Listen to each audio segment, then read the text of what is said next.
Okay, today is day 7 of getting off to a great start. And today my tips are businessy.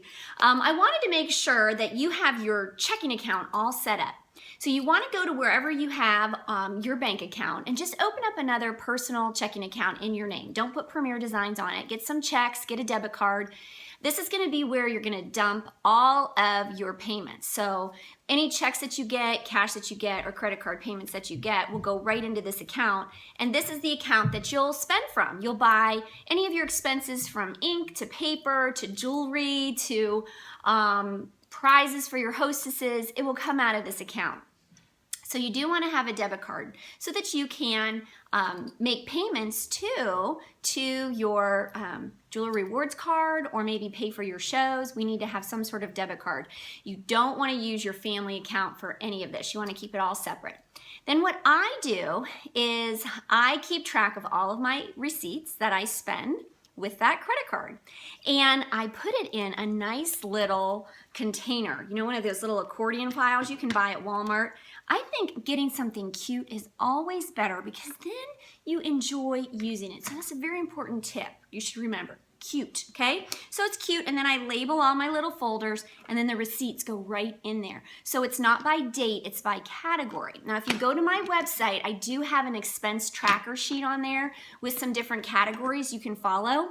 But you should also consider, once you realize that you love Premier, is to get Hood & House, because there's nothing better to keep track of your expenses for Premier than Hood & House. I love it. Okay, now another tip that I do is that I then keep all of my credit card statements and my bank statements in a 3-ring binder.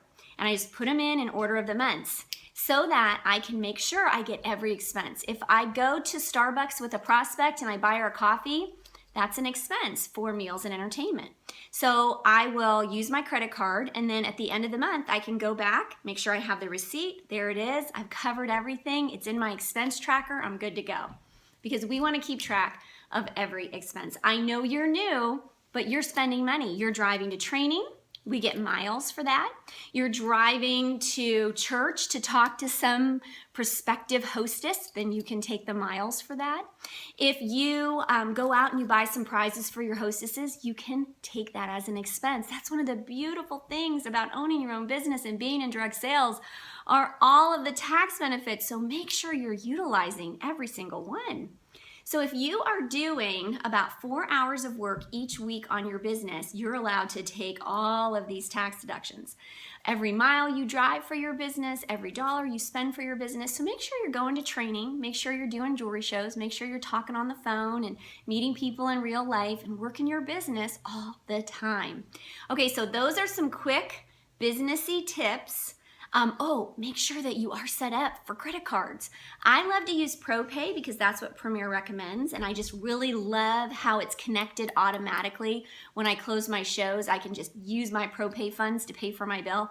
I love that. But we can also use the Square or some other method. There are other ones out there. Just talk to your mom in Premier about what she recommends. Do a little research if you want, or don't do any research and just trust Premier and go with ProPay. I love them. Another quick tip about ProPay that not everybody knows is that once you process $600, you can actually go to their website, or you can email them or call them. There is a piece of paper that you can get emailed to you, or you can just get off the website, fill it out, email it back to them, and they will refund your $40. Do you love that? So you know how ProPay costs $40 a year? Well, when you process $600 within, I think it's the first 60 days, and you send them that paper, they'll refund you that $40. So gotta love that. So those are my tips. Get your bank account, get your credit card set up. Don't forget to have some cash ready to go for those ladies that love to pay by cash at your kickoff show. And get excited. And hey, don't forget, when you go to the bank to set this account up, you tell the girl exactly why you're setting it up and have a catalog. Get her information. She might be one of your quick start shows. Good luck.